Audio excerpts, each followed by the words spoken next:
So when you said get up early, did you mean 1986? I'm sorry, we don't have your sheep. A grape.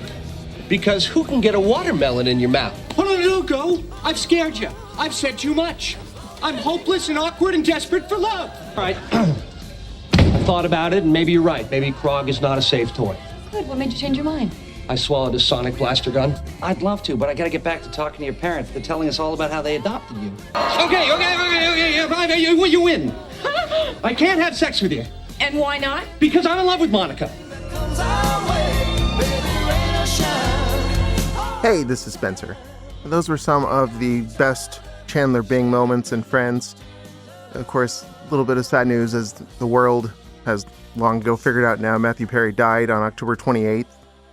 Unfortunately, we pre-record these episodes by quite a bit, so we did not have that information when we recorded this episode of Growing Pains. So before we even get into that, I thought we would take a moment to acknowledge that sad news and discuss it beforehand today. So guys, we can take a minute here to touch on this situation and how we, of course, didn't know it when we recorded this episode. No, and that's the reason why we're talking about it now is this Growing Pains episode we covered has a young Matthew Perry in it. I think we all liked him kind of more in this Growing Pains role even. There, you can see a little bit of the goofy charm that people saw in him as a young actor. And also I included another round of Perry or Scary, which is a recurring segment we do regarding Matthew Perry. Obviously, none of this we did knowing that he had died, and now that he's died, it kind of, for me, does bring to mind how weirdly he became part of this podcast. Well, you have a whole segment dedicated to him. Yeah, out of nowhere, just because we were covering Friends and I was looking for a fun thing to do. And a weird series of coincidences led us to doing that segment 3 times. Yeah, and he had accidentally, prior to even this episode, we've already mentioned Matthew Perry a bunch of times way back from when we did cover Friends, and that's been a while ago now, but he did accidentally find his way into our history, and he became almost a staple of several of our shows. We were even picking episodes out with that theme in mind, so none of this was anything we had planned for. It's really surprising news considering he was only 54. We'll go ahead and air this episode in his honor. There we go. This one's dedicated to Matthew Perry. Sure, and I mean, we're not, like, we did episodes on Friends. We weren't saying we were the biggest, like, Chandler fans in the world, but clearly he's an actor who had an impact on a lot of people in a lot of different capacities, both at TV, film, and Spencer, you'd mentioned before, as a voice in Fallout New Vegas? Yeah, and actually, I thought that they just hired Matthew Perry to do that role. I didn't think there was anything to that, because first of all, when I played New Vegas back in 2012 or something, didn't really know who Matthew Perry was at that time period. I wasn't a Friends watcher, of course, so I did not realize that the reason he had that role is because he was a huge Fallout fan, and he actually contacted developers on his own end and wanted to play a part. So they gave him Benny in Fallout New Vegas, who's a great character. And he really made a mark on that game franchise. He's somewhat of a legend, actually. All of the places that were mourning Matthew Perry's passing, that might have been as shook of a community as any that I saw, is the Fallout fans who really enjoyed the work he did for Benny and kind of the imprint he made on the Fallout legacy. So his impact was, I think, surprising. It's considering that he was not, your traditional big star or anything. He actually did have quite an impact on Hollywood and acting and whatever. He made his mark in his own kind of unique way. You mentioned that Matthew Perry died. He was 54. Obviously, we touched on this when we talked about Friends, but he had a lot of problems in his personal life, and I think we all find this relatable. And I think I was under the impression, at least, when we first covered Friends, he had just released his memoir, I think within the probably 6 months prior to us recording those episodes, and I was kind of under the impression he was doing well. So yeah, it is one of those weird, tragic things when someone seems to have turned a corner in their lives, and then something horrible happens. Yeah, I think a lot of people felt like he was doing well. So it really seemed like we were in safe territory to just bring him in and make him a big part of the show, which certainly we can continue to do, but some of the things that we'll say here, certainly we didn't have that information, so that changes the lens of it a little bit, and we wanted to address that up top. Another one of the things I liked about this situation was the Friends cast response, because I don't know about you guys, but when someone like this dies, I'm always curious, what are the reactions? What are people who knew him or her saying specifically about it? Like, sometimes the tributes are touching and I like them. I like seeing those. And I was wondering why all these people were getting their words out there on it, but it wasn't the Friends cast. So I kept wondering, what's going on? Did they all hate Matthew Perry, or they're just kind of like, good, I'm glad he's dead? And it took several days for them to release a statement, but as it turns out, they were formulating it together as a team, or as a family, as they called themselves. So we talked about that when we covered the Friends episodes, how their chemistry was one of the selling points of the show, that as much as I didn't like the show, I liked that. I liked how they were all a unit. They demanded the same pay together, even though they could have been, they were received differently by the audiences and could have made different money. They stuck together in that, and they stuck together in this too. And it sounds like they were all on Matthew Perry's side through all his troubles and through everything else. And I think that is something of a heartwarming note for the whole thing, considering, he wasn't the perfect person, but they were all there for him, and they all came out together with a statement about his death. Yeah, and I think that's the positive thing to take away from it. That, and if we do continue Perry or Scary in the future, kind of as a tribute to Matthew Perry, probably just use different Perrys. With that said, let's go ahead and get into this week's episode. We'll leave you with a few more moments from Matthew Perry's career, these from his non-Friends work. Before you say anything, I just want you to know, if you need a kidney, you can have mine. See? For $70,000. Lewis and Clark this, Lewis and Clark that.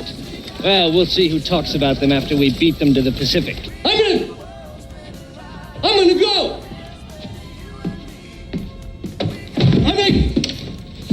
Does this slide? Well, of course I want to live in the past. It was better there.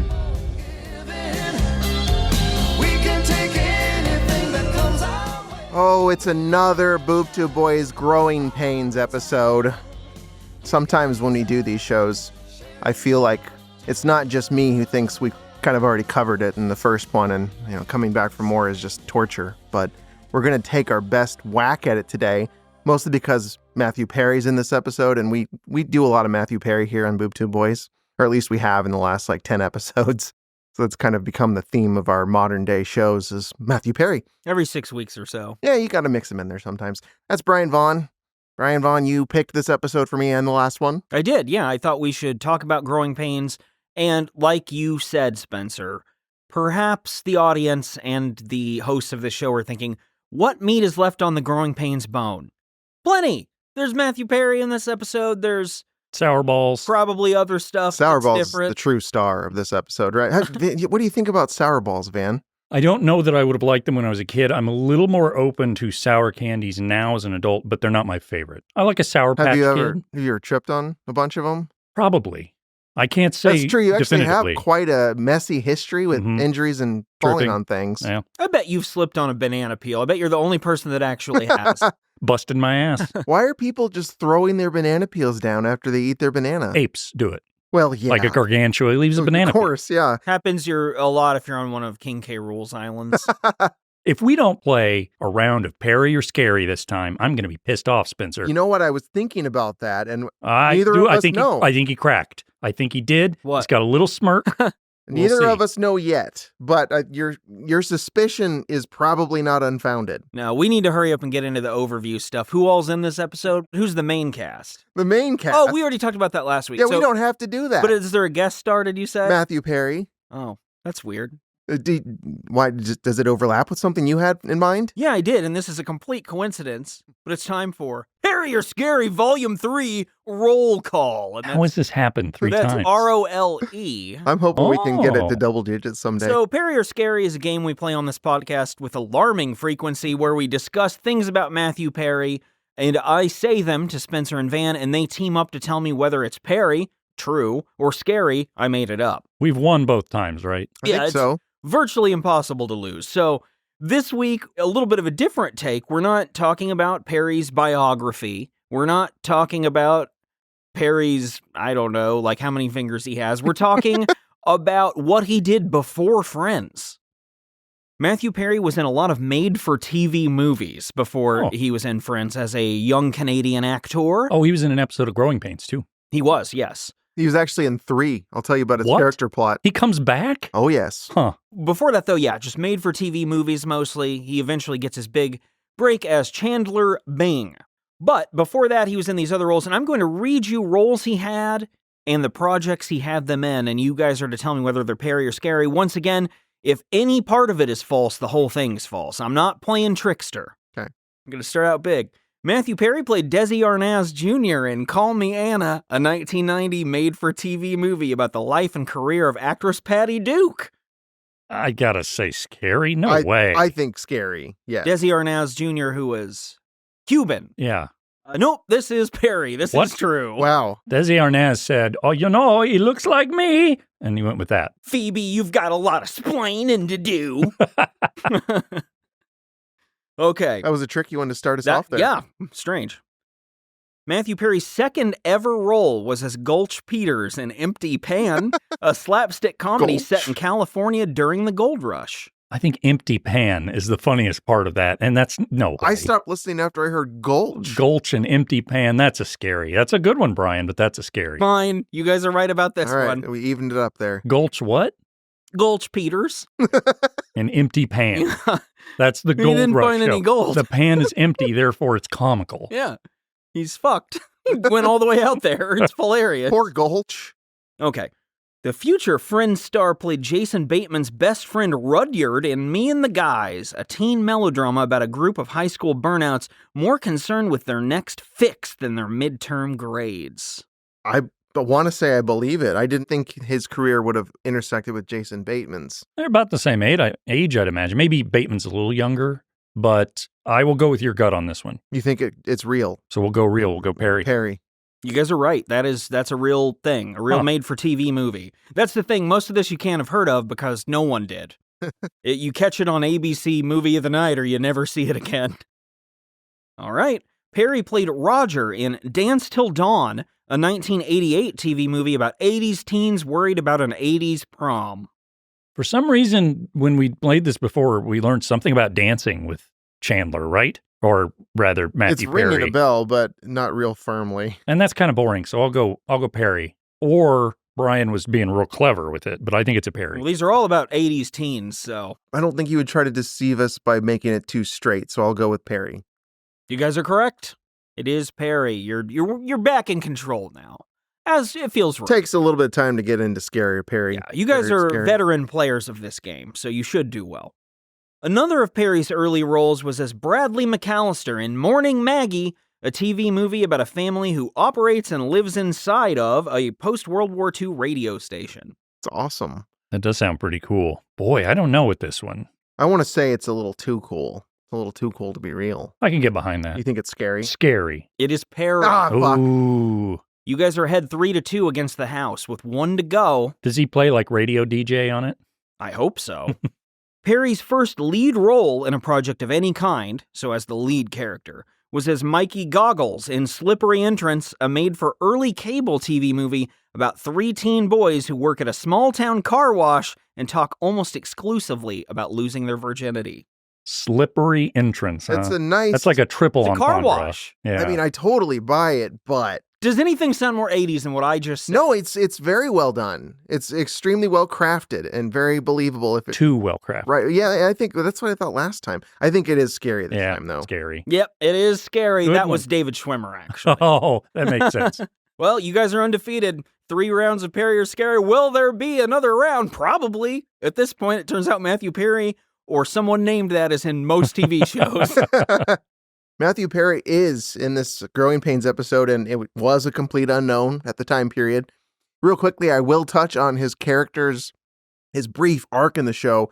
It was one of tragedy. I don't know if you guys did you Was there a see lot this? of growth across the arc? Oh God, No, yeah. I did not know he was in anything but this one I episode. didn't either. So I was reading a little bit of the bonus content on the internet about Growing Pains since it was such an 80s sensation. And it is a bonus. Like, it's a real treat to read Yeah, about. No, it's- Boner was in last episode. Oh, bonus. Apparently, they decided one of the writers had like someone his kid knew, or I think his daughter got in trouble for drunk driving or something. He wanted to incorporate something like that into the show, and they decided they would sacrifice a character that already had a little history to that to have it happen. So Sandy dies driving drunk. What, he dies? Whoa. Dies. I was remembering, I turned the TV on, the black and white little tiny TV I had in my room when I was like 9, and I'd play Baseball Stars, and then sometimes I'd watch Growing Pains.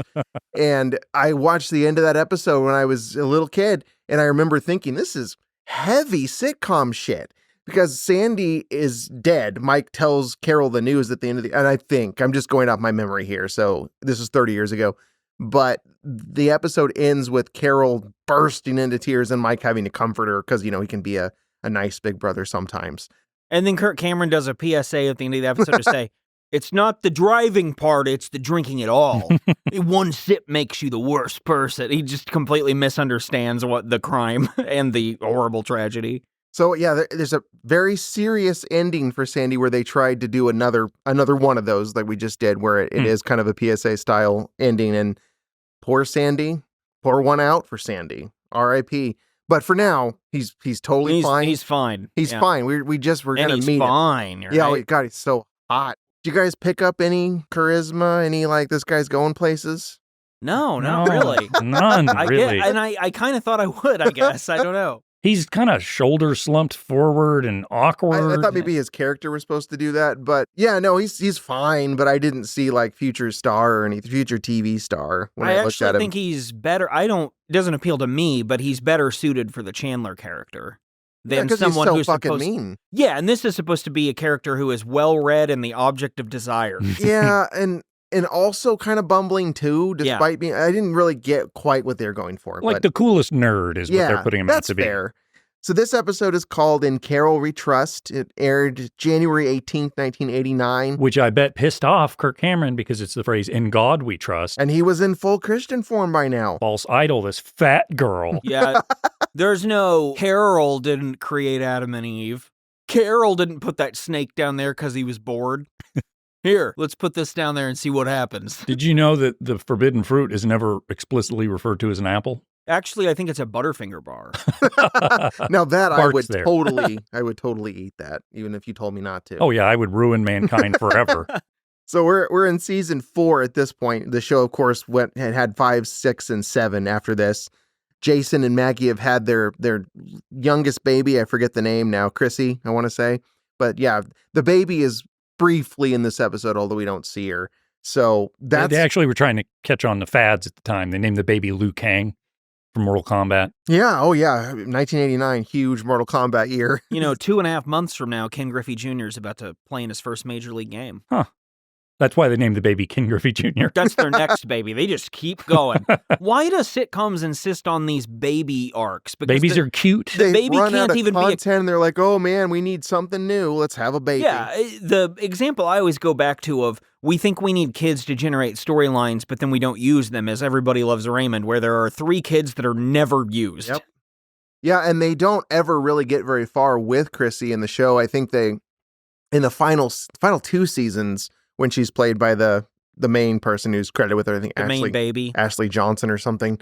She plays age 5 Chrissy in season 6 and 7, and that's all we get of her. So you couldn't possibly flesh that character out that much, and I don't know what they were thinking. Well, they did give her that arc where she became a drunk and tried to drive, but she didn't drive, which is why she survived and Chandler did not. Just calling him Chandler. Yeah. I'm fine with that. So the synopsis here, Carol gets away with her late night return from the library where she met a guy. But the next night, their date ends poorly when Jason and Maggie come home early. So this one starts with Mike popping in the kitchen at the Seaver household. I feel a chill from how cold this open is. Jason and Maggie, they're teaming up to get those leftovers safely tucked away in the fridge, which seems like a thing that most households don't so neatly put together the leftovers at the end of dinner together. They're collaborating together just perfectly. And they're a wonderful couple. They each have their own role with you put that away, I'll put this away. And it's so neat and tidy. And they're so happy. And then they said, let's bring on a somehow whinier, worse version of Kirk Cameron than the last episode we just saw. And Brian, I think this episode proves how cool you are in several ways because you can have that whiny voice and be a Brian Vaughn with it. Right. You got to keep it under control. But you can have that whiny voice and do what Kirk Cameron does and irritate the shit out of anyone watching him. You can have a high nasal voice only if you criticize Kirk Cameron. Right. Not if you are Kirk Cameron. He is awful in this episode. It is somehow worse. One thing I had is, wow, he reversed puberty'd because his voice seems higher, but it's actually his acting. The thing that I thought felt kind of natural to him, that energy from our last episode, at this point feels intentional. He's dialed it up a lot. Well, and I wonder too, okay, so I think it's possible. We know that he's fully into his Christian lifestyle. Glad you brought this up. And now he's having to actually act this out because he doesn't identify with that anymore. This could be a less happy guy on set. It's forced, it's fake at this point, and it's not as good because he's not really a good actor. He was just doing what came naturally before. Yeah, just so a theory. like that likable quality that's like, hey, I'm seeing a real kid who likes performing. That's gone now, and we're seeing someone who probably thinks they're a star and knows he's performing. And is already planning on going behind everyone's back to be like, that scene's got too much sex in it. Yeah, and growing pains. I can't wait till this fucking series is over so I can make it small. You know, because he doesn't try to make it big. Yeah. I can't wait to be on all of America's TVs. So Jason and Maggie are teaming away. They're They're teaming tag up to teaming away at get these those leftovers when, like we mentioned, Mike strolls in casually. I should mention Mike has moved out unofficially. I say that with air quotes. Well, he had some kind of, he's graduated. He's in college now, I guess. And he had some sort of argument with Jason and Maggie about, I need my own place. I want to move out. They end up coming to an arrangement where he, and I don't know if he actually spends money, but they renovated the storage shed. Okay, for so him. it's attached. It's on site, Yeah. but yeah, he doesn't technically live in the house by this point in the show. He's got his own little unit. His little tree house Right. there. Yeah, basically, yes. Which is cool as fuck if you were a teen boy that would beat living at home. You know, you're living at home. You got all essentially. the luxuries. Yeah. Yeah, but it is funny how Kirk Cameron's character constantly acts like he's more of an adult or whatever when you know that he does still live at his parents' house, effectively. And the parents do have that sort of affectation in the scene where he bursts in. They don't see him very often now because he is kind of doing his own thing, and they make fun of him immediately like, yeah, Mike, you missed dinner, so sorry, your timing's really bad. They know he usually wants money or food when he comes in, which is the joke that Carol gets when she enters the scene shortly after this is, hi, Mike, food or money. So that's the general premise of what we've got going on here. The whole joke of this scene is, in a nutshell, Mike sucks, Carol rules. Agreed. To the parents is what we have here, because as Jason and Maggie are putting out the leftovers, Mike is trying to do his fake, I don't want anything, I'm just here to say hi, oh, I need some money, like he does. And they don't believe he's up to any good, so they don't want to give him any money. Carol comes in, says, Mike, fuck you. Hey, Mom and Dad, can I go to the library? And they're like, sure, here's $20. Here's the car. You do whatever you want, Carol. You're actually a good kid. You're wonderful and we like you. Yeah, exactly that. And then Mike's like, what the fuck? Why does she get that and I don't? And I'm like, because you're a douchebag. And eventually what ends up happening, he says, I am going to the library. Give me the car. They give him $5. That's the joke. They don't trust Mike. They're not fooled by him. Here's a little bit of money. Go away. Go do your own thing. Alan Thicke has a super amused look on his face in this scene, kind of to be like, yeah, my son is a little liar. And I liked his playing of the scene of like, the whole time. Well, and Maggie has it too, the mom as well. It's like in unison with like, what now, Mike? You know, it's a tired act that they're both not fooled by at all. Yeah, that kind of realization of like, we put this thing in the garage thinking it would go away, or wherever they put him, the treehouse. But here he is, wanting more. They have a little line in this scene where when Mike questions him, like, so Carol gets all that and I get $5 and Jason says, kind of makes you think, doesn't it? And Mike's character, of course, like, nothing makes me think, because he's supposed to be stupid. Which, by the way, is a good point for me to mention to you guys. I had a little note in one of my many bonus articles I read about growing pains that Kirk Cameron, of course, he had the look for TV, but the producers cast him because they kind of got a sense he wasn't that bright. He asked him after the audition, which they thought he did fine. He's like, "Oh, is this a comedy?" And the producers thought that was hilarious. And when he left the room, they talked about it, and they were like, "Well, he's not really the brightest guy, but he does really seem like a perfect Mike." That's the thing, is like, I get it. I see how him at this age, there's an exuberance there. There's a kind of like go-getter attitude. That if you're casting a show, you would say this is moldable too, because he's not going to have this vision. The problem, though, is like that also is a personality type that maybe is susceptible to dogma. And $5? for gas, by the way. That's a lot back You did then. it. You did it, didn't I did you? it. 1989, the average cost for a gallon of gas was $1. Holy That's shit. 5 gallons of gas. That's great. You can get anywhere. He can drive in a circle like he was wanting to for a while. Or watch Or the library. Swedish movies or whatever. Yeah. Just drive out there. It's fine. Yeah, I was thinking that they gave quite a bit to Carol because of, I didn't do the math like you did, but yeah, when they gave her 20, Carol could have bought her and Sandy so much wine when they went to that beer keg later on. And that scene's coming up here because we go straight away to the library after this. We didn't talk about the intro either time. It's just the family sitting out there and that guy going. You see some baby photos of the actual cast to give you that, oh, this is a growing up show feel. And there's always a character, at least in the two we watched, there's a character who doesn't go when the rest of the family runs inside. And I put in my notes for last episode, I'll pull it out here. This is the laziest show intro since Coach. Because the Coach one was just looking at things with horns playing. This is just them standing around, and that's it. Nothing happens. It actually got more exciting the second time around. They added a few more things. You get to see baby Alan Thicke. Yeah. You get to see baby Ben, who's terrifying to look at. Still looks the same somehow as when he was a baby. Oh, and Alan Thicke, he does like a dance with a broom in the intro. Yeah, that's one of pretty the better cool. parts of the whole show. I think you guys just like more Alan Thicke scenes. Agreed. We should watch his talk show sometime. We should see if we can find it. We'll cover that show next. You know, he has a hit song called Hot and Sweaty. Really? No, he doesn't. What? Yeah, Alan Thicke. I'm buying it. You know, let's play a little. We're going believe to it. play this right here. Hot and Sweaty. Yeah, you'll be dancing by the end of it. Alan Thicke. With an E. Sweaty and hot. Ah, sorry.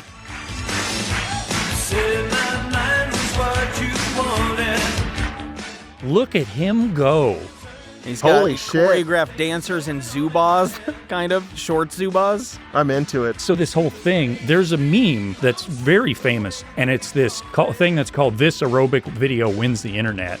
And it's these aerobic people dancing and doing all kinds of shit. This is the set. That's what this is Based on from. Hot and Sweaty. That's great. This is amazing. What's funny about me is I often feel older than a lot of my friends because I'll know the actual thing and everyone else will know it from the internet. Right, yeah. Like, it's very weird. I know the meme.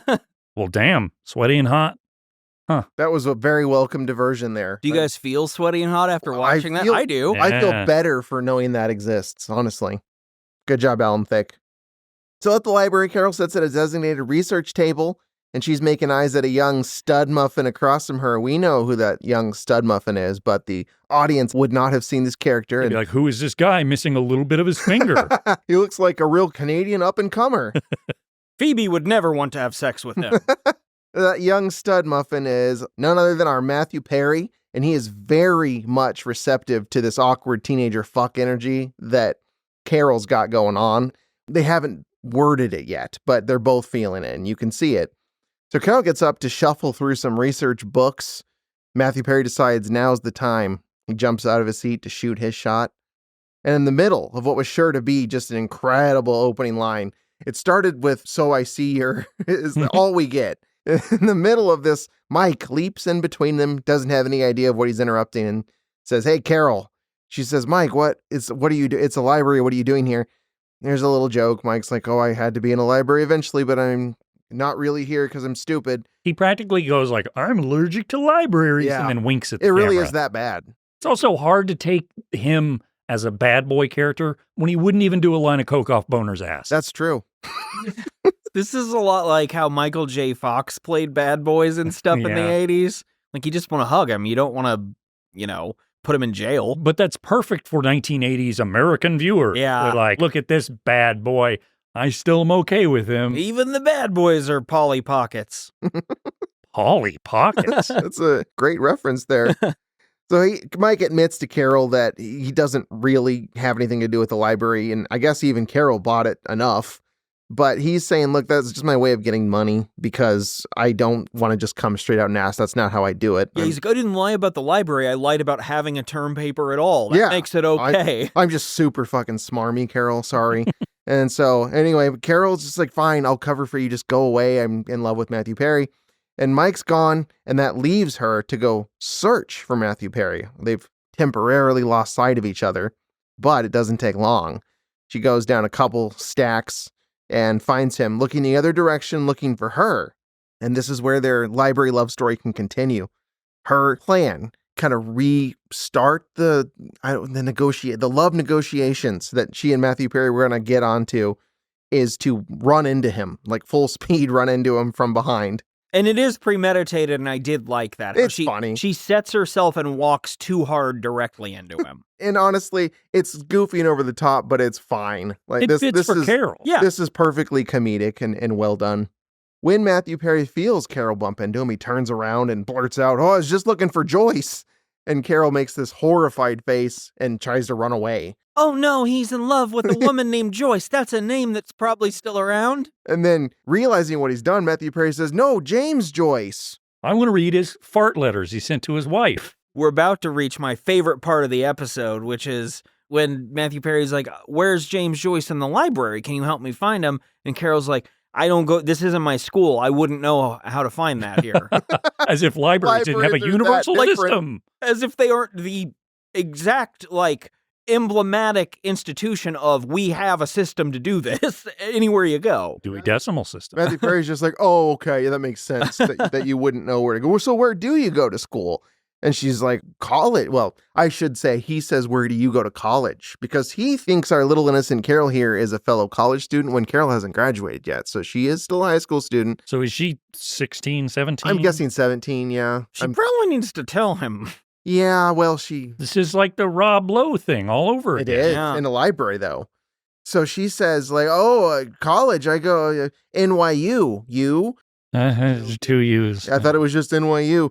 So Everybody knows NYU is New York Upstream University. It's only for fish. Salmon, particularly. Yeah. You can't do it if you're like a minnow. You have to be a salmon. why couldn't they have crammed that joke in there? I don't see why not. I don't Like know. a Chinook.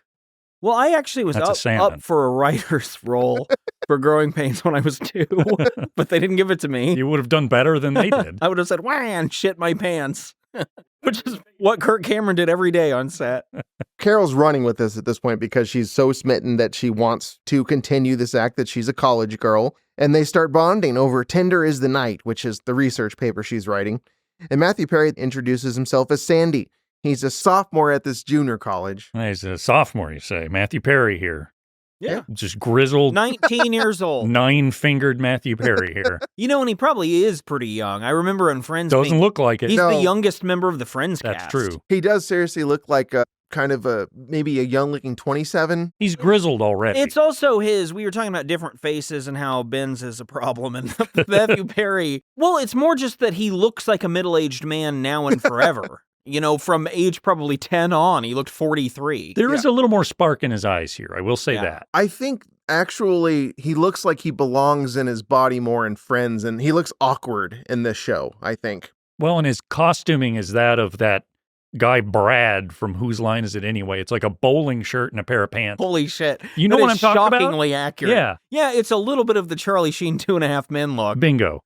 But for 19-year-old Matthew Perry. Yeah, and it's 80s, so and Matthew Perry's hair is worse because 80s. Yeah, that's a big problem, is the time period kind of limits you and how good you even can look. And Matthew Perry, not great, just a little bit awkward. Who's you guys' favorite hot young author to bring up when you're flirting? Well, obviously. Is it F. Scott Fitzgerald Obviously. from 100 years ago? I guess if you're pretentious young college or high school students, in Carol's case, maybe you would say that. Actually, there is a lot of that goes on in high school and college where someone's like, "What's your favorite of this media?" And someone's like, "Oh, one of the 5 obvious classics." And I do think that is a late teenage years phenomenon. You don't want to sound stupid. So you guys kind of glossed over my delightfully hilarious joke about James Joyce's sex letters. Do you know about this? No. I vaguely do. I don't know a lot about Let me it. see if I can pull one up here. I know about the Cheever letters, I obviously. was just thinking that. Yeah, no, James Joyce wrote letters to his, I believe, wife, might have just been girlfriend, that were dirty. Let's see if I can pull one up here. But they're like James Joyce won her fucking heart with this stuff. This Think is you a want real more author, than that. you know?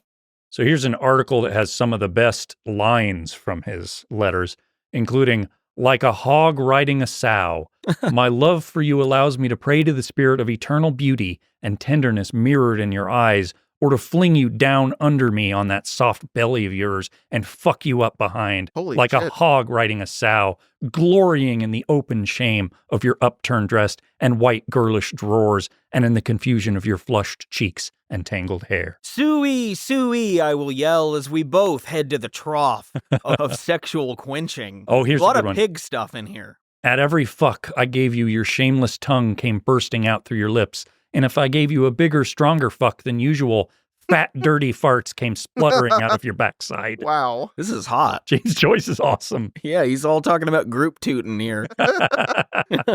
I made a funny joke is the point. No, you did a good job. I require recognition when I make a funny joke. Returning to it was a good move, though, because then we got to actually read or hear some samples of his work. And about how he gave her sometimes harder fucks than usual. Right, correct. You know, every Later author fart. has their side projects that they're working on His is fucking. and writing about it. Matthew Perry's character's name is Sandy. Koufax. Actually, it probably is a reference to, once again, another baseball reference there. Speaking of author sexuality, F. Scott Fitzgerald, what's that F stand for? Fuck. Ferdinand. One or the other. I really have no idea. I've never even, is it Franklin? Frank? I don't think you were supposed to know. Fart. Fart Scott Fitzgerald. Much like fartin' Luther King Jr., Brian's favorite joke. It's the dumbest joke I've ever said. Well, look, he's fighting for the rights of the black man and farting. That's two noble goals. He had to have farted at some point, is all I'm saying. You would have to fart while giving a speech. So you think that his famous I had a dream speech involves a number of farts? Probably you would be nervous before giving a thing like that. Like probably the most monumental speech of our times. I'd fart during that.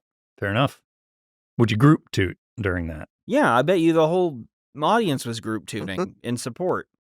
So Sandy and Carol obviously hitting it off. You guys can't debate it, right? The Horny chemistry's for there. another, oh, this yeah. is happening.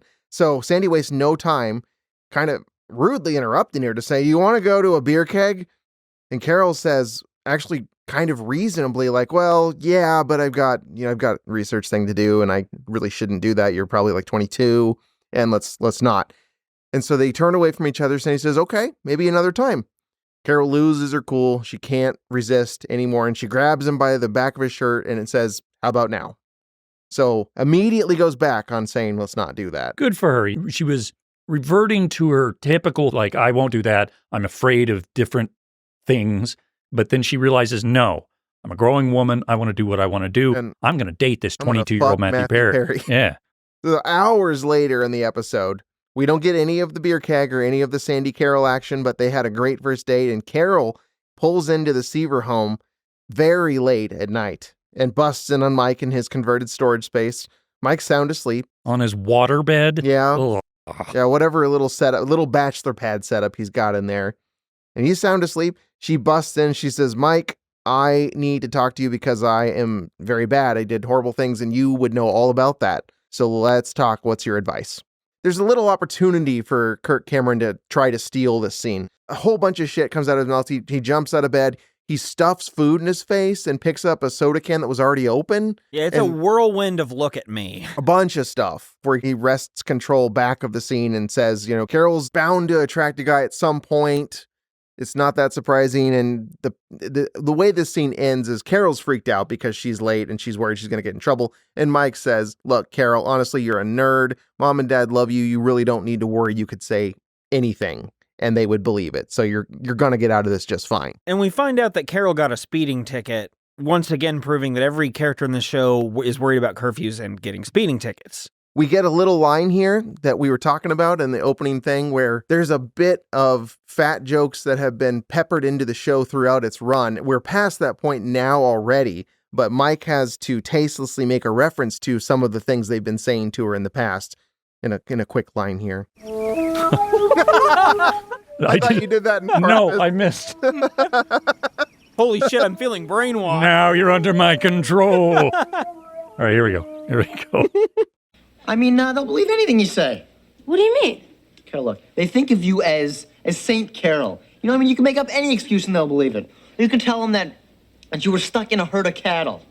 Tell Mom and Dad I got stuck in a herd of cattle. That's your great advice? Yeah, you're probably right. They probably wouldn't buy that since you lost all that weight. Stupid. stupid. Tasteless and creepy because he does, like, you get that little slap sound is him smacking her bare leg after he says, you're not so fat anymore. They won't believe anything about cows. He kind of blurts out the lines too. It's somehow his acting has gotten way worse. It's bad. Yeah, it's very brash. And again, it all feels very attention grabby and just forced. I really feel like the best way to describe that is that scene was really more about Carol, and he, for some reason, just wanted to take it. He wanted to be the star in that scene. Carol came into the scene like, I am the character Carol. I'm here to read my lines and play the scene. And Kirk Cameron was like, I'm a big dumb clown. With this conversation having given Carol, I guess, some guidance and what to do, we go inside the Seaver home where Jason and Maggie are up at night, worried for Carol in their robes. They've got, like, it looks like to be a nice little coordinated set. They're just as good at putting on robes as they are putting away leftovers. Good robes. Not a robe guy, so I don't know much about why that happens, but I guess for some people, especially in the 80s, you could do bathrobes. I had to go to Old Navy with the girlfriend a couple days ago, and they had velvet bathrobes, and I almost threw up. Don't like velvet, but I like bathrobes. I'd wear one now. I'm not opposed to them. I don't know what I could use one for. Yeah, I don't have a function for them. There's no stage in my day for a bathrobe. I mean, they're loungy, right? It's like Yeah. you're up, but you're not really up. You're kind of rebelling a little bit. You're like, I don't have to get dressed yet. This is a weird thing about me. I don't have that. There is up and not up for me. There is no, if I'm in between, I'm like, I got to get to one of these states. I need to be fall asleep, down or up. Mhm. Yeah. So you kind of opposed to what a rope stands for in that sense. Anti-rope. It doesn't fit my personality. Yeah, Like, it doesn't fit mine either. I It's wake weird up looking. and I don't stay in there either. Like, I'm up. I have to. I do. My mornings have to start with about an hour of nothing before I get There's up a and lot do of stuff. nothing for me, but it's walking around nothing. You're actively nothing. For some reason, if I am in the bed and awake and my day is ahead of me, it is very depressing to me. I don't know why. So obviously Jason and Maggie are very worried because Carol has never been late. She's never done anything wrong her entire life. And they think, oh my God, she's probably hurt. She got in an accident.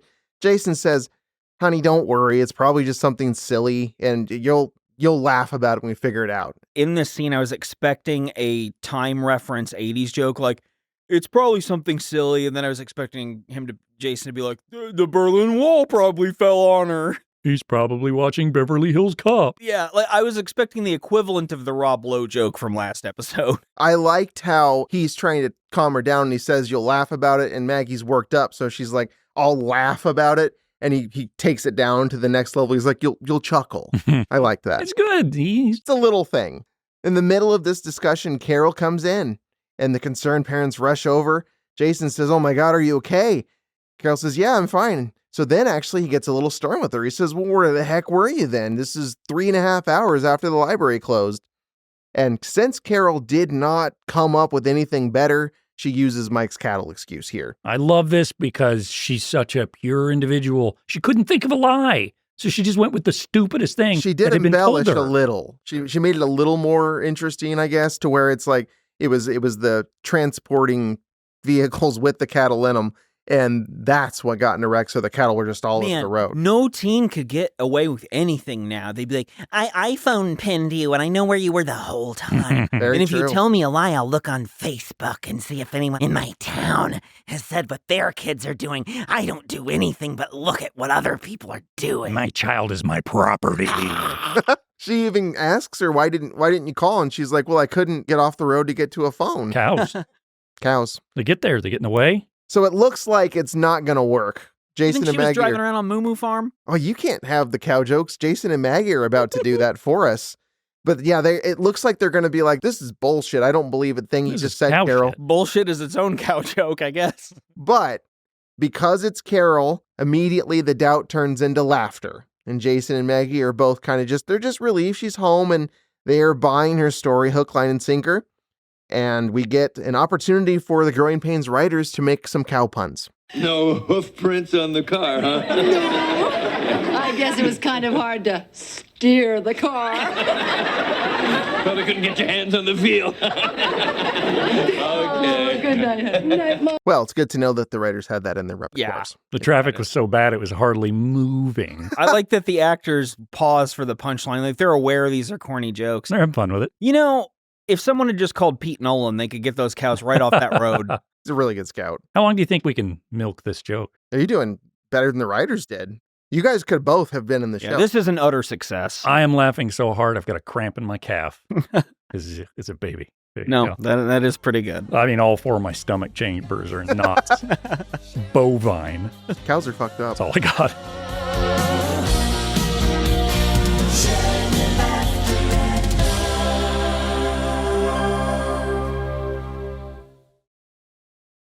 The crisis is averted. Carol celebrates pretty loudly when they're not really even out of the room yet, and immediately continues this Sandy seduction scheme. When the scene fades, it's the next morning and she's still got him on the brain. So she's picking up that phone, dialing those digits, and she's practicing the clever line she's going to open with, which just so happens to be, "This is your friendly brunette wake-up call." And when she's practicing it, it's so delightful to her that she goes, like some kind of evil little laughter, which I liked. I thought that was charming. Yeah. This little hamming it up thing that Carol's doing is pretty well executed. It's obvious that she's supposed to be goofy with it, so she's having fun. This is a hell of a lot more fun than the last episode to me because I think she is having fun with it. I would actually agree. I just feel like there were several parts in this episode that were, in their dumb way, enjoyable, whereas the last one, not at all. Not a bit. The last episode is stern-faced and frustrating. I like this better, too. This is a better episode. The last one just really kind of, it teased us with the promise of Coke and pizza, and nothing happened. Yeah, it was Reagan in a nutshell, right? It was like, you guys will get to have fun. Just wait for us to have it first. We never got to. Turns out jelly beans was slang for drugs. Naturally, when the call actually starts, Carol can't get it out nearly as smoothly because she's not smooth at all, but it doesn't matter. Their love is so white hot right now that Sandy really doesn't need Carol to say anything at all to know that she's the one. And he wants to get together right away. You know what he wants to give her, guys? The hottest new thing all the kids are talking about. The new Fitzgerald biography. Yeah. Well, when she informs him she actually has plans to babysit her baby sister, Sandy says, "That's fine. I can stop by and see you." So Carol calls out to Jason and Maggie, who have plans to see a musical with Joe Namath, is the joke with that. Pretty funny. They have plans to do that. Fiddler on the Roof yes, with Joe Namath, that's the which one. is really funny. Here's the thing. It's good. It was real. Yeah. I figured it was. Yeah, I would watch the shit out of Fiddler on the Roof featuring Joe Namath. He performed in that play as well as several others in television shows. He just had an acting career for a bit. This blows my mind. I'm not surprised. He showed up on some Nick at Night sitcoms that I watched every now and then. And was he always himself, or yes, did he play act? He was himself in that, at least, in those roles. That's what I would guess, is he'd show up and be himself, except in, like, Fiddler on the Roof. Related to Joe Namath is Howard Cosell, the football announcer. Howard Cosell. He also was in a lot of sitcoms. Huh.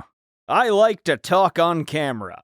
I'm drunk, I assume. There's Marv Albert with his BDSM gear. I didn't come around till a little bit later, but yep, I love BDSM from downtown. Hey, other announcers, what did you get chained up to last night? This is going to be a good game. I didn't mean to say the last part. He gone. I'm Al Michaels. How's that guy talk? Like that.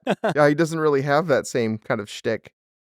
So Carol, when confirming these crazy Joe Namath plans, finds out that Jason and Maggie are going to leave at 7:30. So she gets back on the phone with Sandy and says, "Why don't you come over at 7:34?" Which is, it's a good Carol moment. That's how she is. Funny. I liked it. So she's excited. She's horny. She's rushing into the kitchen to eat herself some French toast, which I guess is kind of a regular Seaver household tradition. They've all got fancy, elaborate breakfasts in there on just a regular weekday. Jason shouts up to Maggie, "Hey, come down and get your food." And in the process, just so happens to stumble across the piece of paper that Carol left by the phone a minute ago, which I guess is like a chunk of the menu from the beer keg restaurant that they went to last night. Now, Jason, of course, doesn't know that this was Carol. All he can see is the beer keg open from 9 to midnight. Sandy, and he's reading all the pertinent details that give away somebody went to the beer keg and met a person, guy or girl, named Sandy. Like all good detectives. Murder? Blood? Zodiac killer? It's all there laid out for him. He can put it all together. That's how Columbo does it. Exactly the same. No one more thing. All the clues are right here. Never mind. I don't need one more thing. Yeah, I'm going to head to the beer keg here a little bit and get wasted. If only. I'm going to make out with Matthew Perry. Jason thinks this is something that Mike has gotten up to because he didn't believe he really went to the library last night. And Sandy Could be a man, could be a woman. We don't know. I heard Mike's allergic to libraries. No, Jason thinks so too. And You that's guys- like, you know what? I bet this is Mike's. I don't want to pat myself on the back too hard here, but early on in the episode, when they have the dispute about giving $20 versus $5 on gas money, kind of assuming Mike is doing something bad, knowing the synopsis of the episode, whenever I found out Matthew Perry's name was Sandy, that instant I was like, later they will think that is a girl and it'll have something to do with Mike. Man, that's very clever of you. Or maybe the show's not very clever. I think you were one step ahead of the clever writers. So this scene resumes in the kitchen where Carol is too fixated on Sandy to even pay attention to the large amount of syrup she's pouring on her French toast. Bothered me. I wanted to eat that. Me Pay too. attention. And you She have to ruined eat it it. fast with that much syrup. She It's just ruined going to it. be sog It's just goo. city. This is a very hard to watch scene because of Ben. Ben spoils most of the things he's in, and this It's hard is to one. look at. It's so bad. So he has that thing where he scrunches up his face when he's delivering a nasty line, and we get that here because Ben's reaction to watching Carol pour all that syrup is like, "Are you sick?" You know that exaggerated face he makes, Yeah. that fucking little kid. And Carol's like, "No, I was deep in thought, and that's something you wouldn't understand, you idiot." And then Ben's like, "Well, you look like someone hit you on the head with a hammer." Like I dream about at night. And how does that? That doesn't even. Are you sick? You look like you got hit with a hammer. Man, How would you that must work? have the hammer flu again. I often, even though I know whoever's hosting will do the plot, heavy lifting, I like to know where we're at. So I'll put just like a brief, hey, this is what's going on in this scene. Here's what I have. And I like to clean this up before I say it out loud because sometimes there's like too blunt of phrasing and I don't want it. It might be mean toward an actor, but I'll read you this excerpt. Carol is dazed at breakfast with new love. Ben thinks she's sick. Ben is still a mean little asshole with a ferret face. And see, Accurate. what I wanted to say is something more tactful, like, Ben has a scrunched up face, like Spencer said, but instead that's what I wrote down. What was the thing on the Flintstones? It was just like an alien. Gazoo? The Great Gazoo? Yeah. He looks like the Great Gazoo. He kind of That's does. what the kid looks like. And he's always fucking floating around on people's shoulders. He's obnoxious. He won't grant wishes. Yeah, and What he's does the on- Great Gazoo do? He's on more than one show. He's on the Jetsons, right? Yeah, he just shows up wherever. It's like if Ben all of a sudden showed up in Family Ties out of nowhere. Well, maybe that happened. Yeah, we don't know. Jason walks in at this point, waving that beer keg paper around at the kids as they eat their breakfast and saying, "Where the fuck is Mike? Is he still here?" Ben says, "Nah, he's already gone for school." "What's that? What's the very important plot device in your hand, Dad?" And Jason says, well, Benny boy, this is the smoking fucking gun. Mike has met some girl named Sandy and gotten her number. And the camera pans to Carol, who's very alarmed and tries to disguise that jumpiness when she realizes that Jason actually doesn't suspect her. Ben asks if he can have a friend over. Carol screams no before she can stop herself and realizes, oh, I'm giving myself away here. So Jason says, actually, you know what? Carol's right, Ben. No kids are allowed when your parents are gone. You can't have a friend over when we're gone. That's stupid. So no Vito over here. You got to go to Vito's house. And then Ben says, Which but is a pizzeria. I can't go to Vito's house because Vito's mom hates us. Checked Something out. like that. Yeah. Mamma mia. I put down, it's a real grandma from Rawhide moment for Carol. Because in her little head, she's spinning like, how can I salvage this and still get him out of the house? She's like 5 steps right. ahead. And so she's like, you know what, Ben? Maybe you can't see Vito, but what about your friend Stinky? I have to do a little aside about Grandma real quick. I'm watching David Fincher movies. That's a thing I'm Good for doing you. randomly. So Lots of grandmas. I watched knows. Panic Room today, Mm. which is pretty good. It's better than I remembered it being, actually. But there is a lot of tension because when I was younger, I was like, what's the plot point? But I could actually feel it a lot better now. Anyway, there's a scene where Forrest Whitaker is trying to drill through a safe. Whole time I'm like, Grandma'd be in there already. Should have knitted it. Just get a nail file or a hairpin. Or you get the device that Hamlin Rule had, and it turns into dust. Yeah, Exactly. yeah. You just, I don't know, like snake charm it into nothing. If he would have just... What would he do, Spencer? 2 bags are cool because man ain't got nothing. Van, did you have any bidding you'd like me to do? Any money you want us to steal? Or, I don't know, maybe an ape to train? Let's combine episodes of Wonder Woman here. So Carol's found a way to get Ben out of the house, and for now another crisis is averted. But Just as Carol attempts to leave, Jason decides he's prying a little deeper into the Sandy matter. He asks Carol, did you really see Mike at the library, or are you just covering for him? And actually, to her credit, Carol does keep her into the bargain with Mike, and she says, no, he really was there. That's all true, and it did happen. And the scene kind of ends with Carol fleeing as quick as she can away, with Jason suspecting something's amiss, but not with Carol. So for now, she's in the clear. Jason jokes with Maggie like, oh, it was you. And Maggie's like, you got me. I like this. It was cute. I like them as a couple. Well, that's supposedly the big drawing point, is how much they liked working together and all that chemistry they had. You can actually feel that, and I wish the show was just about them, I think. Do you wish that maybe they'd given it a try in real life, personal life? Maybe they should have been together. I wish they'd gotten sweaty and hot together. And a wonderful couple, and Robin Thicke wouldn't exist because it'd be a different mom. That's true. It'd probably be like David Thicke. It would be the kid they had. I hate in that song how there's the high-pitched, I can't do it because I can't do high-pitched anymore. In Sweaty and Hot? In blurred lines, where there's just a lot of screaming repetitively, because they use it like a drum. Yeah, like the percussive scream, which is really popular now, to have like a repeated sample. I got to tell you, I'm going to make myself sound real old here. I guess Drake released a new album. I listened to about 30 seconds of it, and it was the worst thing I've ever heard. Well, he's really bad. But people love Drake, right? Am I reading this wrong? Yeah, but I think you're forgetting a key principle you've always known, that the most popular music is very often horrible. That's true. I heard he was taking a break for his health. He's done with music. Because apparently he ripped off a Pet Shop Boys song. Yeah. And didn't pay for it or give credit or anything. I do think this is tough and I'm not trying to be disparaging as a person who knows how to play multiple instruments and has actual writing talent, but I don't know how it works whenever you're an artist whose whole thing already is to steal from others.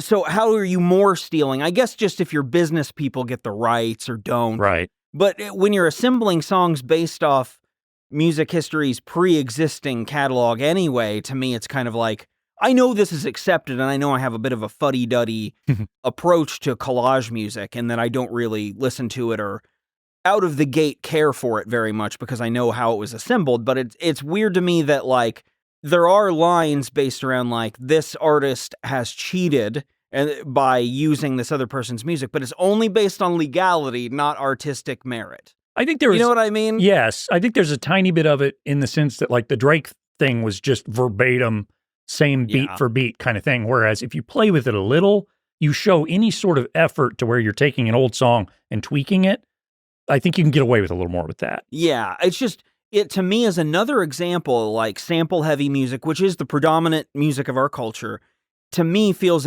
again like sequels. It feels like extra installments in a franchise. It feels like people just want to be, doing the same stuff, subjected to the same stuff all the time. Just wait, we're going to get a Growing Pains remake pretty soon starring Kirk Cameron's kid. Awful. I'm sure he's got kids. They're probably actually like our age. I don't know. Blonde, just sweet little boys that don't say bad words ever because their parents have basically butchered them into it. Man, I didn't know I was going to complain about pop music. I'm glad I did. Good. Drake, not nearly as good at music as Alan Thicke. Wow. Later, just a shortcut later, Jason and Maggie are dressed and ready to leave for that Joe Namath play. So they remind us they're going to the play. Ben reminds us he's going to Stinky's by convenient little dialogue lines. Oh, are you ready to go see Joe Namath? I'm ready to go to Stinky's, just in case you guys forgot what's happening here. Let's establish where we are. Which is what the New York Times was calling Joe Namath after his performance. Do you think he took any pointers from the rabbi from Babylon 5? Because remember, he was famously on Broadway for... I would have liked to have thought he consulted with the Fiddler on the Roof character, Laser Wolf, which is a real character in Fiddler on the Roof. Is it really? Yeah, which sounds not like... It's like a Jewish name of some kind. That's like Murgatroyd. Yeah, it's one of those types of deals, but it sounds like a sci-fi creature. Huh. Joe Namath, of course, famously never participated in the Mutai and is not the bravest of his race. No, he would definitely. Lose. First off, he'd never be able to even get there because Smith would beat him. Walker Smith, he's better human. Only one human can be the best of all of us, right? Bravest of the race. It's not Joe Namath. I think we can confidently say that. No. Joe Namath is not the best of the human. Not the best. It's Walker Smith. We know. So Carol is clearly eager to get rid of Jason and Maggie as quick as possible here. They haven't caught on because they don't think she would do that, but she's just shushing them, trying to get them out the door. I know all the details of how to contact you. Please get out so I can fuck. Sandy's on his way.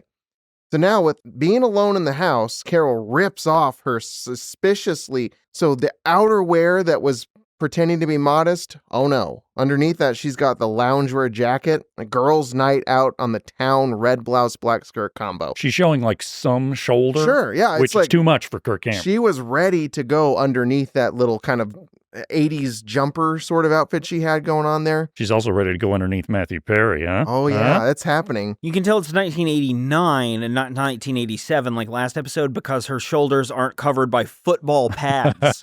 You know, in like the mid-80s for some reason especially. Well, you got to be prepared to tackle, Brian. Yeah. Joe Namath could be there. The ideal human form was Dorito. Everyone was like, everybody needs square shoulders that taper down to a point. Mike enters the scene. Worst possible timing from Carol's perspective. He calls for Jason and Maggie, asking if there's anything he can do around the house. That's another one of Mike's pop-ins where he pretends to want something. Yeah, just so he can say out loud, I offered. He asks if he can do anything in his usual Weasley way. So Carol sees it for what it is. And she says, Mike, no one's here. Go away. There's no food or money for you to swindle. And Mike notices that she's tidying up furiously, doesn't realize it's for Sandy and thinks that this is her punishment for being late that one night. It's like, oh, how long they got you grounded for? 2 weeks, 3 weeks? And she says, look, I didn't get grounded, Mike. I used your stupid cattle eye and they didn't punish me at all. And Mike realizes something's up because she's not in trouble. So what's she doing in here? He manages to put 2 and 2 together despite being very dumb. He just can't resist teasing her a little. He does seem to acquiesce to her demands briefly when she says, yes, Mike, you're right. I'm having a date. Get out. But it's Mike. So he stops, does a little Columbo, turns and says, one more thing. I need you to write my English paper. Desperate, though, Carol's like, okay, fine. Just get out and I'll write your stupid paper. It's a deal. She shoves Mike out the back door, finishes cleaning the living room. And a key point for the rest of the episode, part of cleaning the living room is getting rid of this bag of open sour balls that's on the table. Huge sack Big old sour bag balls. of sour balls. I thought this was going to be a one-off gag. I did too. I had no idea that sour balls, like we talked about earlier, are the star of the rest of the episode. Yeah, they got the special guest starring, you know, at the beginning of the... And then they listed every sour ball in that bag on the credits. Blue. Green. Purple. Purple was really good in this. She tosses the whole bag out in this little hallway, backdoor area, kitchen, whatever that whole thing. I don't understand the house layout very much. Better than the Brady Bunch, at least. They have functional appliances here. They don't have a maid to do it, though. True. To operate all that. Every house in a sitcom was incredible when I was a kid because stairs. We had the ranch floor plan, and like all these houses have stairs, and even the externals. It's like, whoa! Every sitcom family is rich. Every sitcom family has a psychologist dad and a reporter mom. So yeah, they did bury this pretty well with her tossing the sour balls in the back room, even when she shuts the door and turns back and says aloud to herself, sour balls all over the floor. What have I become? Something like that. I thought that was, they hit it. They stealthily planted this device that was going to be used a comedic prop very well. They buried it. Good job, Growing Pains writers. All of this, though, is some kind of manic fury to get everything impressive so that she can let Matthew Perry in. And it's perfect timing because the doorbell rings and Sandy's out there waiting to come on in. Which finger do you think he used to push the doorbell button? Well, not that one. Yeah, it's any of the 9, but not that one. That one might be good, though. Good at stuff. Pushing. It's probably blunt, very blunt at the end. Maybe that's all he uses it for is doorbells. Could be. It's That's like, the doorbell it's fine finger. for that, but everything else now. My friend Quentin's dad, who lived up the road from me when I was growing up, was missing part of his pointer finger. And he would take that thing, and it was a nub, and he would grind it into your rib cage, and it was the most agonizing experience I've ever had in my life. Why did he do that? He was mean. Is that still a thing? Whenever we were kids, adults would physically hurt you to show affection sometimes, and they don't do that anymore, I think, because it's bad. Yeah, I think we've learned don't hurt children. A men and boys thing, yeah. Where it's like, oh, you can just, when you love your son, you beat him a little. Yeah, You bop him in the real head. hard. There was a lot of that, like my dad's friends, a lot of whom I still know today, there was a lot of playful beating me up. Yeah, yeah. You know, just a little bit Well, of it toughens you twist up. them, Make sure you're not a little girly boy. You gotta make sure you turn out right. Totally was. I mean, and they knew it. They were like, Oh, we'll just beat him up a little. Let's smack the shit out of him. yeah, we'll just make sure we show our dominance. And then hopefully he'll get the idea someday and start doing that himself. Beating up other children. The cycle of life. There's some more predictable sitcom awkwardness when Sandy and Carol meet each other at the door. But Carol ultimately is very pleased to see him, and vice versa. She's even more pleased to tell him when he asks, like, well, where's your parents? I'd love to meet him. Here's your Fitzgerald book. Everything's on the up and up here. Carol gets real horny and says, no one's home, Sandy. It's just you and me. And then she just suggestively sits on the couch and pats it pretty aggressively. Like, I didn't think Carol was like that. But she's brave. She's bold, and she's ready. Been waiting for this moment. She wants the Sandy cock real bad. She wants him to hit her G-spot. It's Gatsby as Fitzgerald. So I thought Matthew Perry seemed a little bit taken aback, kind of, when that started, when he actually was thinking, oh, I'm going to meet your parents. And she's like, no, let's fuck. And he's kind of like, oh. I really wanted to talk to your parents. They seem really cool and like they belong together. They should have gotten together in real life. I'm in a show. I'm breaking the fourth wall. I'm Matthew Perry. Ultimately, while he did seem perfectly willing to come by and just talk and have the Fitzgerald moment and meet her parents, when he discovers what's up, he's cool with it. Oh, he's into it. Yeah, we get a little fade because we're not making porn here. Kirk Cameron would never let that happen. So we can't show what's actually happening, but we get the idea. We do see them, quote unquote, making out. They're kind of tangled, yeah. The way they frame it, though, is Matthew Perry sitting facing us, and she is kind of across his lap, blocking him from us. Yeah. I think they did this on purpose to appease Kirk Cameron. They weren't actually kissing. The way they framed it was to hide that fact, but give us the implication of it. It's also really possible what we spoke about earlier with the agents is true, and they couldn't and didn't want to. It looked to me like she just had her face buried in his shoulder. Like they weren't actually sniffing him. So, it was like, you smell like Perry. Smell like Canada. And sour balls. And that's how we know this is Sandy, not Chandler. Because if it was Chandler, he'd be like, my face is up here, babe. Or something. You know how he's always, he's a real snarky guy. You remember how she was, of course, accosted frequently, incorrectly, for being too fat or whatever. Chandler would absolutely call her too fat. Oh, definitely. Absolutely. He'd make her go on runs with Courtney Cox. Remember? Remember how that was? We did that? Let's not talk about that anymore.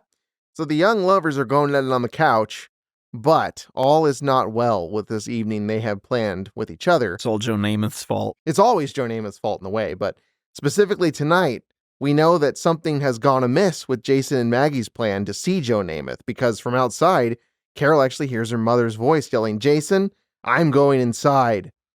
Carol jumps up panicked and orders Sandy, you need to hide behind the chair because my father's insane and carries a gun, is where they get to. It's a slow process because Sandy's like, why am I hiding?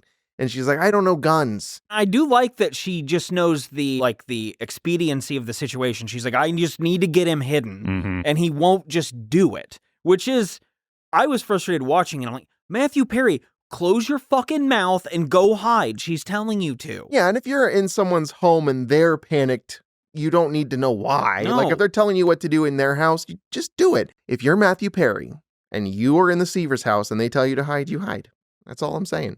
Speaking of Panic and Panic Room, which I watched earlier today, that's how I felt when Jodie Foster's trying to drag Kristen Stewart out of bed. Like, go in the thing, and she's like, what, Mom? It's like, if your mom wakes you up and throws water on your face, something is up. There's a reason. While this is happening, we hear Jason respond outside to Maggie, and he seems angry, but all you hear him say is, I'll be in a minute. And they seem like they're in a fight. You don't know what's going on. Carol does manage to settle into the chair with Sandy's book and Sandy hiding behind the chair. And she's got like a little pose that she's been just kind of buried in this book instead of buried. Oh, hi, Mom, you're home. Oh, what? Yeah, Tell me about it. Wasn't doing anything but reading. My face was in this book, not Sandy's pants. The funny thing is, a lot of time would be saved, though, if Jason and Maggie would have just looked at the book she's reading. They would have seen Biography of F. Scott Fitzgerald, horny teenest book there is. Of course she's wet from this. Yeah. There's a boy in that house if you see your teen reading that. Probably Matthew Perry. Likely. Maggie enters first because Jason's doing something out there and he's mad about it, so we don't know what yet. She explains the car broke down on the way, so they were going to be too late to get to the play in time. It couldn't have broken down. The mechanic put new spark plugs in. Okay, so I was a little confused there. Did they go to get it repaired on the way back, or was that when they repaired it earlier, a different time, they didn't do this, and now that's why the car is broken down? Second one. So I believe he had the car fixed a few days ago or whatever, but then the spark plugs just went out. Okay, and He even mentions at the start of the episode, I'm just now piecing this together, that his Volvo's in the shop. That's right. It all makes sense. Yeah, Okay. I was about to complain, but this shit is tight. Yeah. Well, here's the thing about what I was thinking about it is, and this could be different, but like spark plugs now won't just fail.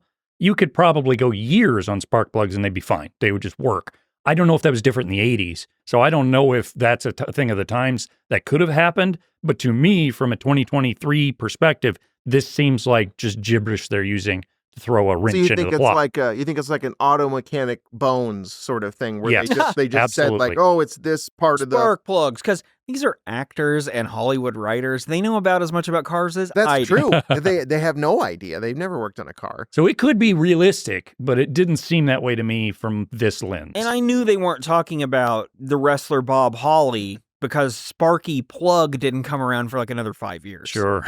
So we know at this point that the problem is, of course, that the car broke down. They couldn't get back. Jason's mad because it should have been fixed and obviously isn't.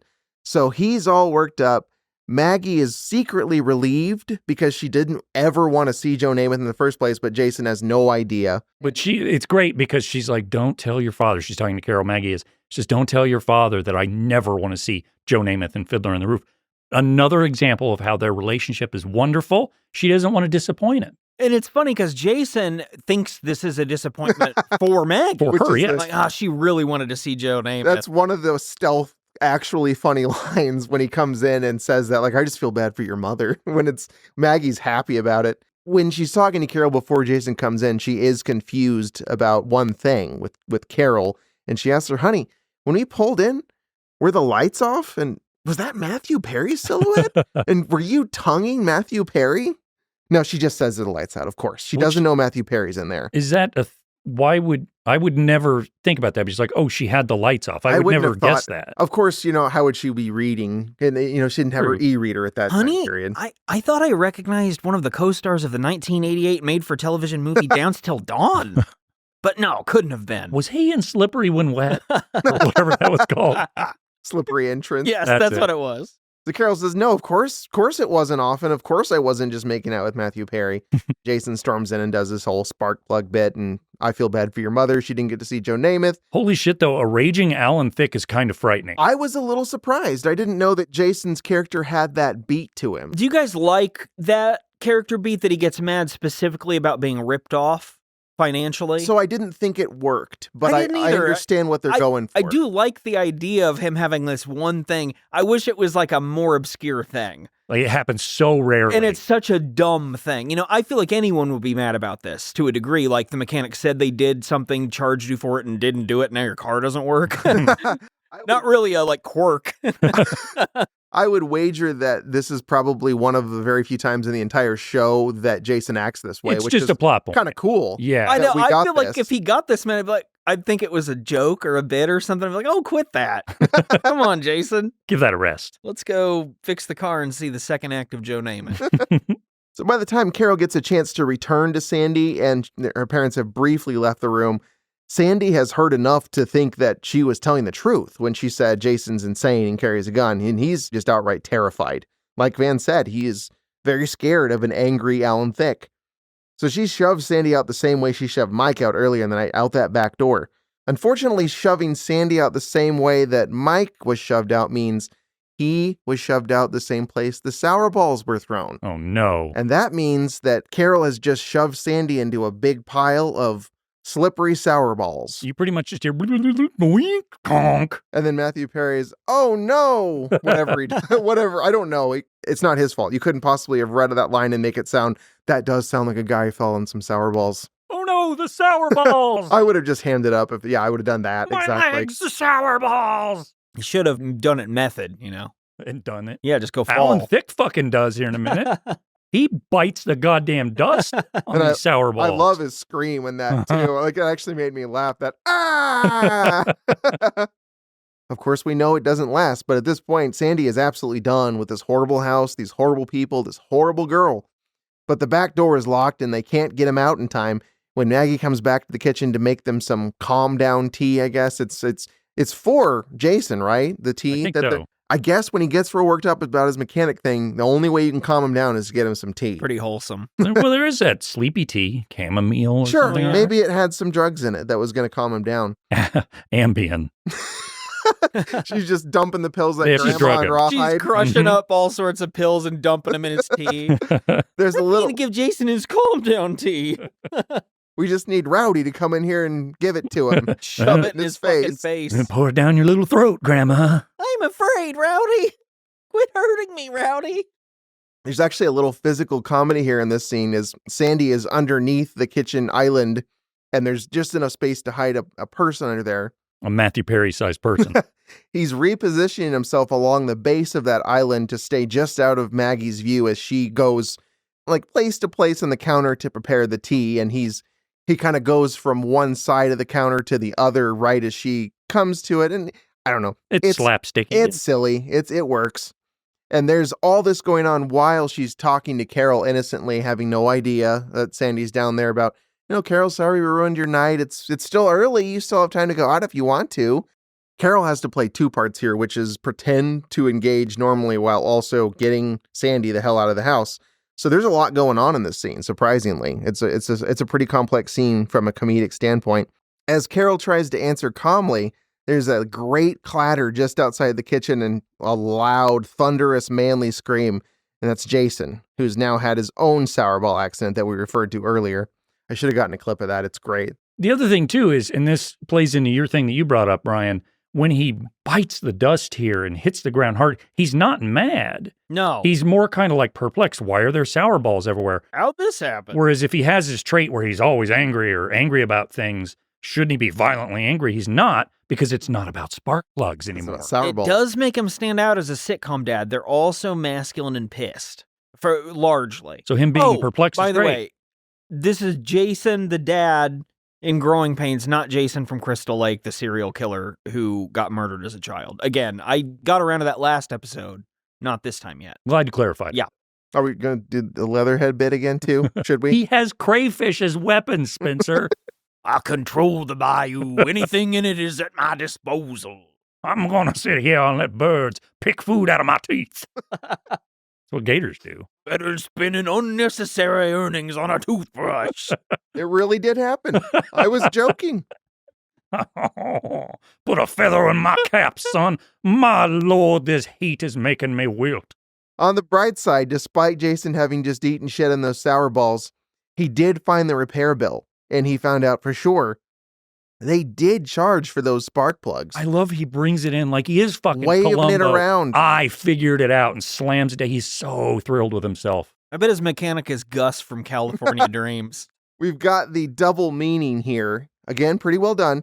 He is waving around this mechanic bill, screaming, can you imagine the nerves? Someone trying to pull a fast one, me standing right there with Sandy directly underneath his feet, hidden from view, but right underneath Jason as he worries about somebody trying to fool him and pull a fast one on him. He actually even pounds his hand on the island right over Matthew Perry's face. So they're working this little two scenes in one angle pretty well. You're just sure that it's about to explode, and it does, in a really silly way. Wow, it just kind of happens? Yeah, just out of nowhere. So Jason's finishing up his rant like, you can't trust anyone anymore. And then in Carol's process of making the tea, she sets, what is it? She sets something. I wrote down what actually happens here. I couldn't see it either. It's like two brown bothered things. Me. Yeah. So, okay, I didn't know. So I said, Maggie sets the tea tray down and knocks what appears to be salt and pepper shakers off the island, because I don't know what those things are. Good a guess as any, because I thought it was like small coconuts or something. I don't know what it is. I rewound it a couple times too and finally just wrote something. Yeah, it's plot device. It works because it's on the island where it would be, and then she doesn't see it and slides the tray right into them. So they fall off, plopping on the floor right by Sandy, while Jason's yelling, you can't trust anyone anymore. And just innocuously leaning down to pick those up, thinking, I need to have my tea and calm down before I rage and rip someone's head off over these spark plugs. And then in the middle of that, he sees Matthew Perry. They come face to face and he screams. They both scream into each other's face because they didn't expect this to happen. A celebrity in their very own home. So Matthew Perry screams frightened and says, please don't shoot me. And then runs out of the room, directly into the sour balls again. The please don't shoot me line from Matthew Perry here. It's pretty funny when you know Jason, you know the Seaver family. Like, I doubt you, Jason, the character, owns a gun. Yeah, they're harmless. Yeah, he would be like, what are you talking about, Matthew Perry? It reminds me, humor-wise, of Jason saying last episode to Mike as he's going upstairs, your friends called and said they didn't go to the bathroom and don't want to. Like an out-of-context line that, to me, is pretty funny. Sure. So it's clear, as Sandy's just run out of the room and slipped on the sour balls, that Carol has got some explaining to do. You got some explaining to do, Carol. Very fitting. Matthew Perry. Yeah, played Desi Arnaz. Yeah. So the scene fades here. We don't technically see what happens with Carol, but the general premise is that she got it pretty good. But not the way she wanted. Not from Matthew Perry, no. The scene fades real quickly and she's in Mike's storage thing. She's typing up his paper. This part just kind of rushed, but they were running out of time. So she is attempting to, I guess, make some good of the night and do her part to fulfill the bargain with Mike since everything else failed. Mike bursts in with a bunch of boy food, chips and shit. He's like, oh, I'm such a messy bachelor and I've got snacks. He has a backwards hat. Yeah, the whole thing. A cigar? Was it a cigar? real one? Because I don't think he would do that. Maybe it wasn't, but I was so thrown off by that because that doesn't even seem on brand for like TV at the time. I backed it up like 3 or 4 times. Like, did he have a bag of chips and this came out of it? What was it? Yeah, but it is. I don't know. Joke. I don't know. You can't tell. But he does have something that looks like one in his mouth. Matthew Perry's finger, the part that fell off, that's it. It's so big. He's carrying it in his mouth. Brown. Like a cat that found a mouse or a snake. Or a finger. So Carol's visibly shaken as Mike comes in and asks her what's going on. And she says, well, I got caught and mom and dad grounded me for 3 weeks. Mike verbatim says, are you going through, quote unquote, one of them female deals? At least you're not fat anymore. To be fat and a woman, oh my God. Well, fat women on their periods, am I right, guys? Mike has a line here that's accidentally insightful to Carol. When he hears the full story of what happened and what she's trying to do, which is like, I guess, at least I can do what I promised you so not everyone hates me tonight. She tells him what happened and he says, well, that makes sense that they grounded you. You have always been so good and it's really especially painful for them when they're one good kid, because Ben doesn't count at all. Or the baby. When their one good kid does something really shitty like that. So that must suck for them.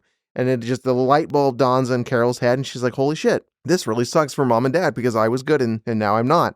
And if I'm bad, like their only other kid that's an adult is you? So the full magnitude has hit her. And apparently she didn't let Jason and Maggie finish talking to her before. So when they come in, bursting into Mike's bachelor pad shed to finish the discussion with her, she's more receptive this time. And she says, okay, you're right to ground me. I'm sorry. I broke your trust. I had never done that before. And I'm a good kid. And now I wasn't being, and that's a big deal.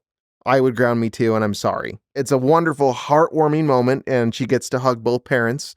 This means that both episodes ended with a parental hug, by the way. This joke works for Carol's character where she essentially is saying all the things the parents are supposed to say. Because they're trying to say it. They're still mad, but then they can't be anymore because she gets it.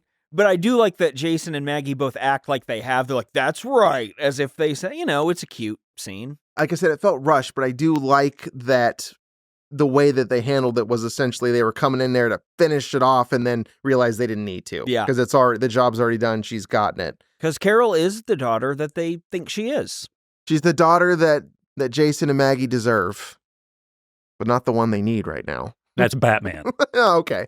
Yeah, it worked, though. They need Batman to be their daughter. Didn't really work. Well, Kirk Cameron played Two-Face. Wow. That's a lot to take in, Brian. I don't think he's that complicated. He's just, there's not enough face. there. What about the villain one face? I don't understand the last scene. Walk me through it, guys. They cut from here, and Maggie and Jason are talking about how that went well, but Jason hadn't said anything. They're talking again about this with Carol? It's just a reiterating of what just happened. Yeah, right? It feels like just another one of those, like next day, like the kids just once again, like, hey, man, I'm sorry. Yeah. But I don't know. I don't feel like it needed to be here at all. I feel like it's just a bridge to get us to where we're going. Which is the end of the episode. Which is pratfall. Sour balls. Yeah. The main star. That's where you see purple really show up. This is what I'm saying. Purple puts it all on the line. Well, that's that one. Motherfucker gets so underfoot. So apart from the sour balls and Matthew Perry, what else do you guys like about this one? Or what didn't you like? This show. It's if you take Kirk Cameron out of this, this is a fine This thing. episode is perfectly competent TV. Sure. Yeah. But the last one, which featured him, not so much. I think I like Alan Thicke. I like the mom. I like Carol. There are pieces of things that are interesting here. Well, this episode didn't have as much Mike at all. Which is why it was good. Yeah, it was a much better episode. And it also wasn't trying to tackle a super serious subject, which I think is not a good look for shows like this. I think they probably tried to do that a lot, though. I don't know. They did. I'm just guessing. Seems like Definitely it. did. Which is silly. Well, yeah, they had Matthew Perry die in a drunken car brawl or whatever. The cars Car were brawl. fighting each other. Here's what happened. But Oh, he was was drunk. Carr in it? The car was drunk, yes. And that's Carr, why it happened. Carr was drunk. Yeah, blew up the bridge. And there goes Matthew Holy Perry. shit. No, this show sucked, but there were bright spots. I will never watch No, this of course again in my not. life. No one will. That's the best part about it. That's about it. I mean, kind of milquetoast overall. I found myself thinking weird things about it. Like it is a very run-of-the-mill, kind of empty-headed family values comedy sitcom of the 80s, you know. But because the performers were largely good and some of the jokes worked for me, it had me thinking, like, I wish Alan Thicke was the dad in Alf or something. Well, that'd be amazing. I wish that I wish I could see some of these actors in sitcoms with a little more to do. Not that Alf's good, but like, that's a wackier show. Like, It is that. Just something to get these characters more to do, because we've already talked about kind of the good points, bad points of this show, but I want to just quickly touch on, this is one of those shows that's the runoff from the progressivism of TV in the 70s, where we talked about when we covered the Mary Tyler Moore Show. All of this, you know, these shows that were feminist and culturally different and like forward boundary pushing were replaced by backed safe family shows and farm shows and nostalgia shows when networks, you know, wanted to, and that fit so well with the Reagan era. And it caused this big, to me, like this big divot in the center of television in the 80s. Because it was all just this stuff. It was filled with this, yeah. There was no life to it, no joy, nothing to spark wanting to watch any of this ever. Family sitcoms have always existed, and I guess always will, but it feels like the 80s and partially the 90s were just loaded with them. You picked this out for me. Did it do what you thought it would do? I think I liked it more than I thought I would, just because, I liked Alan Thicke's performance. I actually like the cast largely. Did you anticipate that we would talk about Leatherhead several times? No, but I really should have. I was mostly immediately triggered when I heard the theme song because of childhood. It brought me right back. I have several memories of the dumb episodes and the seriousness of it, so it pretty much was exactly what I thought. And man, did I ever hate Ben, was my biggest takeaway. Did you watch it when you were getting? Not at all. See, and I didn't. So really, you only was just me. with it. I knew that it existed, and I knew that Alan Thicke and Kirk Cameron were. I actually didn't know Alan Thicke. I just knew Cameron. I knew there was a sitcom dad role guy, but I didn't know who it was. So learning about him was very fun. I didn't know anything about him. He was one of those 80s faces who, as a little kid, I was like, I know who that guy is. I've seen that guy on stuff, on the cover of TV Guide at Albertsons. And an exact copy of that is Patrick, what's his name, from Step by Step. Same character, same we talk guy. about that guy a lot. Patrick Duffy. Who's handsome, just like Alan Thicke. And in a very 80s way. Sure. It's funny how big in the 80s and I guess early 90s, like how big of stars all these people would have been. Like there's a reason you saw Alan Thicke on the cover of a magazine, which is just, it's bizarre to me at this point, but these people got so big because the show was so well received. And literally he was huge. Like he was like 10 feet tall by the end of it. It's baffling to me that some of these shows we cover were actually super huge and so famous at the time. It's because hard to imagine. Would you ever guess that this show was huge after watching these two episodes? I guarantee you half of it was rabid Kirk Cameron teenage girls, like just being like, oh, I love him. He's so cute. You never know which one of the glut of things a major network is trying will be the one that takes off, because we don't have populist taste necessarily. Mm-hmm. I can't tell you the difference between the things that are popular and not. I can just say this is also bad. Right. Like, as we've covered a lot of these shows, very few of the ultra popular ones to me have held up as something to be held up, I guess. There have been some, Seinfeld. And we're done with that list. Yeah. But I haven't, even of their era, I've not found anything too special about most of the ultra popular shows we've covered, i.e. this one, Friends, They don't seem to stand out amongst their peers. Are you ready to see what the next show we're going to cover is Ooh, going to be? boy. Because this will be my first one. Yes. For the Hot Potato Game. I'm picking for you. Yes. And I will tell you what, I had a very difficult time earlier because you've already referenced the show that you're going to be covering. Tonight? Yep. Ooh, I referenced it tonight. Interesting. And it's true, you do reference, a lot of things come out of there. It better be Ninja Turtles. Well, it's not that, but it's one of the other ones. You're gonna need to get on a fan boat to get Ninja Turtle episodes from me, Leatherhead. Wait until you see the Voodoo episode of Ninja Turtles with Leatherhead. There is one, right? I guarantee it. What is Casey Jones's deal? Is he just a lunatic with a stick? I don't know. We need How to did he cover get Ninja Turtles. involved? I think he was just friends with the Turtles. Or April? April, I think he knows April. Oh, he does know April. Because he has a hockey mask? Yeah. I think he was just a vigilante. Let's hear what show I'm doing. So, by the way, don't forget, and everyone listening, I am pairing these. So I'm picking for Van first, but I've got a corresponding show that I will then be picking for Brian later on. Just like, I'll go ahead and drop a little teaser. There is a corresponding show to Growing Pains that Van is going to have to do. That's what we do. We like to have little neat pairs sometimes. Now, how loose is that tie-in? We'll see. I'm just going to come right out with it because you did mention it earlier, and there's no reason to play games here. We're all pretty familiar with what we do to each other. Apparently, I'm the one who likes to play games with my shows now. You guys are like, let's just name the show. Look, when I'm putting together this album, some of the songs are short and some of them are long, man. Two bad scenes. Spencer, go ahead. I can't. I really want you to finish this, and then we can play the whole thing. Where's that old guitar of mine? Two bad scenes don't make a right. Two good cats are way out of sight. Okay, so you're going to be doing the Flintstones. Ooh, this will be fun. The fuck? I hope the Great Gazoo is in this. I hope he shows up. You mentioned, I could not believe that happened. It's like, oh my God, they're talking about the Flintstones. Also, this is going to be fun. I don't think that's a show we ever just say things about. So. No, and it's so weird when that happened. It was This has so to be the hard. first time we've referenced it. And it's so out there. Like, it'd be one thing if it was, we always talked about it, but no. Like if it were Leatherhead. Or Aftermash. I'm always saying Aftermash out loud and not knowing what I mean. Caroline in the City. I am wondering how we never touched on this, but it seems like it just has to happen, and you'll be the one to usher us into this era. The 2 episodes you're doing, I wanted to make sure I got one from the very early, because it's like, I think 59 or something. Probably black and white. You're getting some like animated, whatever. What did they call it then? You're getting a cartoon from the Father Knows Best era. Yeah, because this was really like the first cartoon that was geared for like evenings. Right. It was made for watching sitcoms. This is adult shit. So our first one is... These are people driving cars with their feet. They got dinosaurs, Brian. I'll try to make sure I don't do what I did in the According to Jim episode and call him Barney Rumble. I'll do Barney Rumble, Barney Rubble. Yeah, that's his wrestling name. It's perfect. It would make so much sense. So this first one, season 1, episode 13, The Drive-In. Fred and Barney secretly open a drive-in restaurant. That's the whole thing. Secretly. Probably have to hide it from Wilma and whatever the other one is. Betty. And probably take some time off from Mr. Slate. You guys already know more than I do about. I don't remember this show. Their lamp is a dinosaur, Spencer. I knew that. See, it's a living. As a kid, this was on a lot, but I don't remember the characters at all. So I don't remember Mr. Slate. What about the Grand Poobah? I forgot about that.